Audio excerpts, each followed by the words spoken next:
Fans, welcome to Sports Chat. A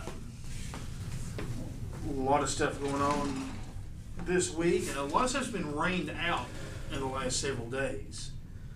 But things are starting to pick back up. I think Campbell County's playing at Halls in baseball today. I think softball's on the road today. Yeah, a lot of road games going. Had some bad weather for some home games that got canceled last week because it was frigidly cold and rainy and thunderstorms and Pretty much everything else keeps the ball game from happening. had been going on.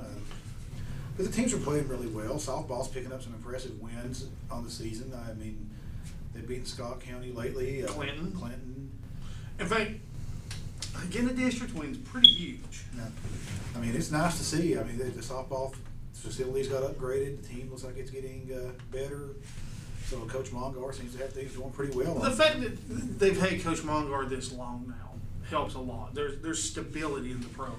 I'm not going to name athletes, but some of them I've spoken with have stopped playing and participating in their various sports over just huge coaching changes. When you start changing coaches every year, the kids don't like that. They like certain coaches. They get used to a routine with certain coaches, and then it changes. And then they like certain coaches, get used to that routine, then it changes. And when you start changing a coach every year in certain sports, you just can't do that and expect. It hurts participation. Program. I mean, I know that you want your coaches to win and do well and everything, but you got to have at least a few years worth of patience with them, or just hope they stay for a few years. But I guess some of it, has not been under control.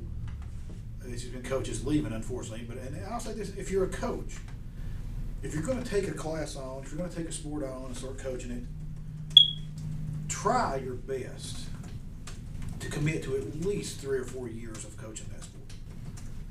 I mean, that's the only way to be fair to the kids. If you think that you might even have an inkling that you're only going to coach for a year and split, just don't take the job. I mean, it's not worth it to coach it for a year. I mean, I can see doing it if they're scrambling and they can't find another coach, and basically you're an interim coach. But if you're going to do that, make it clear that you're an interim coach. But just taking a job for a year and then leaving, that's just not a way to do it, and it's better for the kids in the long run if you give it to someone else, or someone else gets picked that's willing to commit to at least a couple, 3 or 4 years as the coach of that sport. And grand coaching, it's a big thing. Very time consuming. And it's every evening at least a couple of hours out of your day for 4 to 5, 6 months minimum that you're giving up. Right. I mean, literally, you got to look at the football coaches. Those guys, obviously, they get the 2-week dead period in the summer off, and they get a little bit in the winter. But man, it's just a year-round thing. I say with basketball. I mean, mostly basketball sports are like that. Yeah.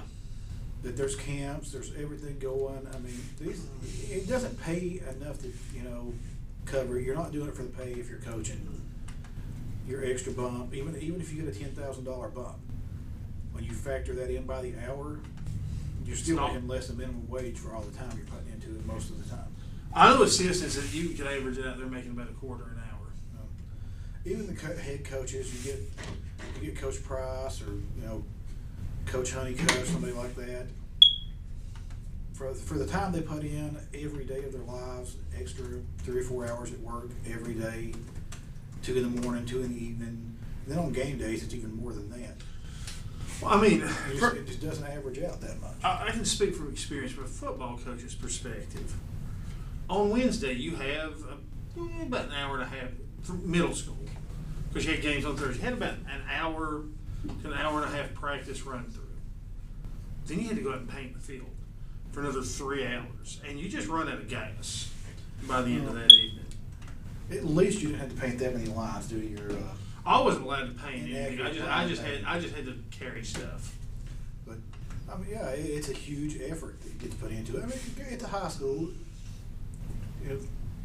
Justin and Matt's father does a huge amount of field upkeep for them. So he does tremendous. He really helps the program out a lot, keeping that field in such great shape and keeping the grass cut. And Josh James, I don't know if they'll have him this year. All those beautiful center of the field logos, the Campbell County, really accurate representation of the county map, the cougar, the helmets, everything like that. Josh James painted those. got another job completely. I mean, Yeah, I mean, he's the definition of the volunteer coach. Josh is an insurance agent who works, almost presumably 8 to probably 5 p.m. every day. If not a little bit more than that. Maybe more than that, according to what customers he has to deal with and the situation he has to deal with. But he made time to go up there every evening. Cody Parker works a different job. Daniel Berry, they come in after work. They do this maintenance.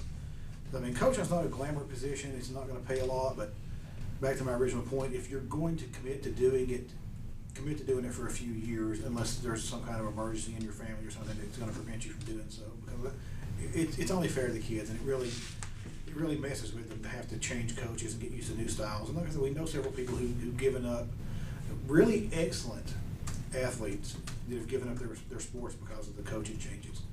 And it's just a shame to see it, because one of them in particular is a senior that had really good potential. Another one is a junior that honestly thought would be really a high-level competitor in her sport and had a good chance to get big scholarships and everything. She's given it up completely.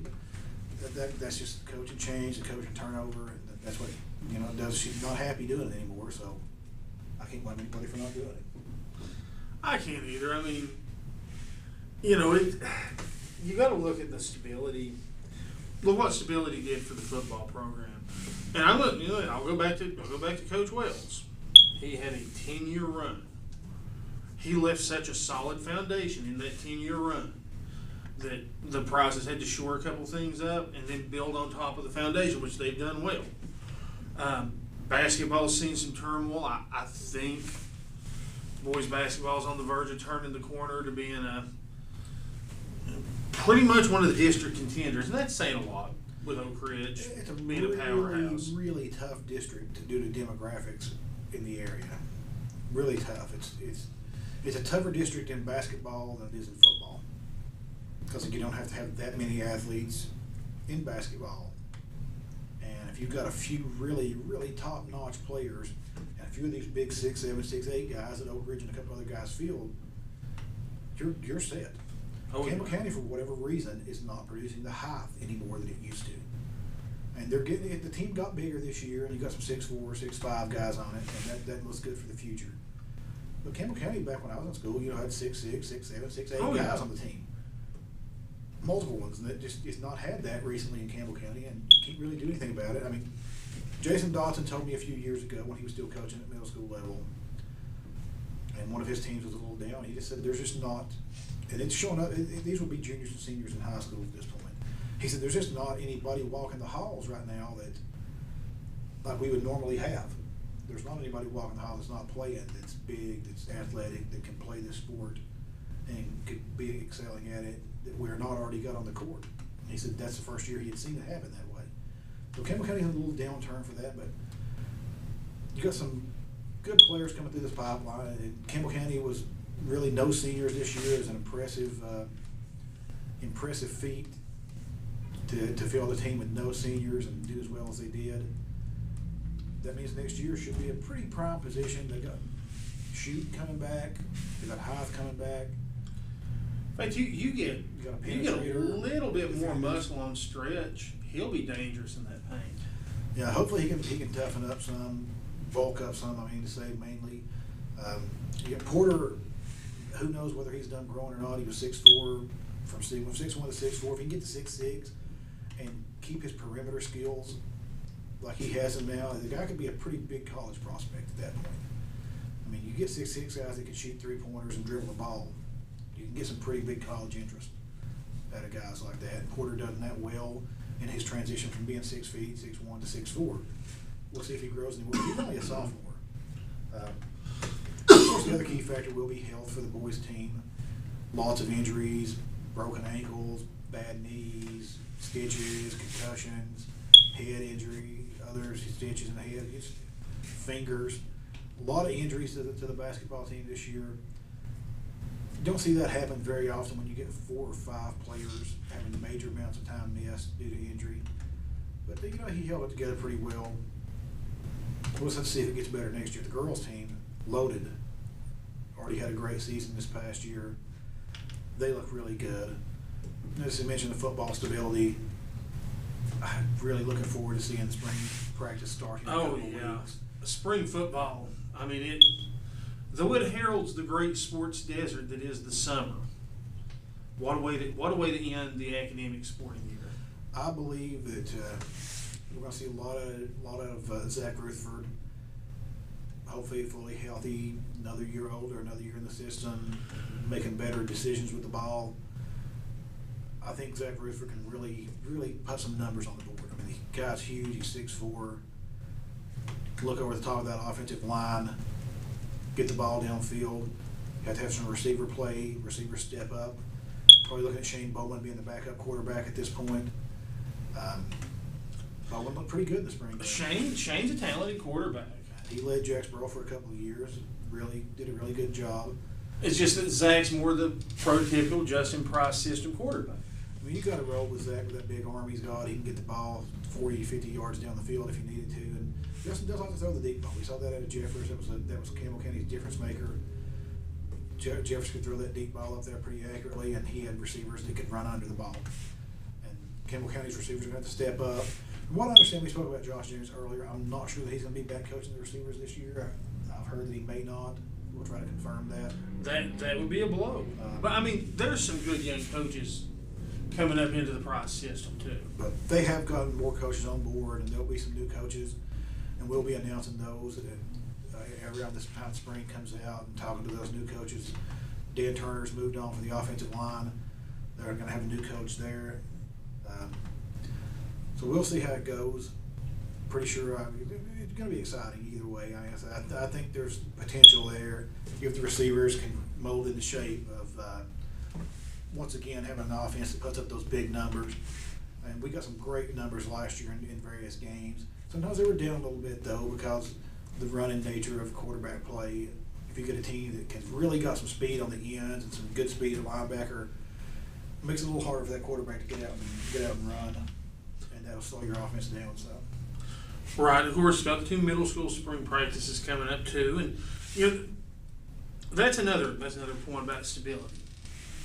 Let's look at Jacksboro. Even though Jacksboro went from the Mike Miller head coach to the Brent Pill head coach, because Pill was the assistant head coach, it was just a smooth transition. I mean, there were no problems. I mean, you're looking at Jacksboro. They average a new head coach every 5 or 6 years. La Follette averages a new head coach about every 2. And that's just been trouble for La Follette. Hopefully the current coaching staff is willing to stick around for 4 or 5 I hope years. Snyder change. First off, I like Snyder. Snyder seems to be a pretty good guy. 2, those La Follette kids deserve some stability. And that will help La Follette get better if he remains the coach 4, 5, 6 years down the road. If he's willing to stay on that long and keep coaching. And that's been the problem with La Follette. It's not La Follette running anybody off. It's just out of whatever reason the coaches feel fatigued from coaching there. I don't know, but I know Cody Parker left thinking that he was probably going to get the Jacksboro job, but that didn't quite work out. Chris Honeycutt left. I think he just was fatigued with it. Right. Looked like he was getting something good going to La Follette. He coaches at the high school now and seems to be happy there. Hey, and I'll tell you, Honeycutt, kind of underrated. Honeycutt, when Wells left before he took the La Follette job, I know there were at least 2 high schools that really wanted to hire Chris Honeycutt, but he wanted to stay in town. He's a solid coach. I mean, that Honeycutt family's been some pretty good coaching going on out of those guys. Yeah, it's really good to have that stability. Hopefully he can last up there at La Follette and stabilize that program.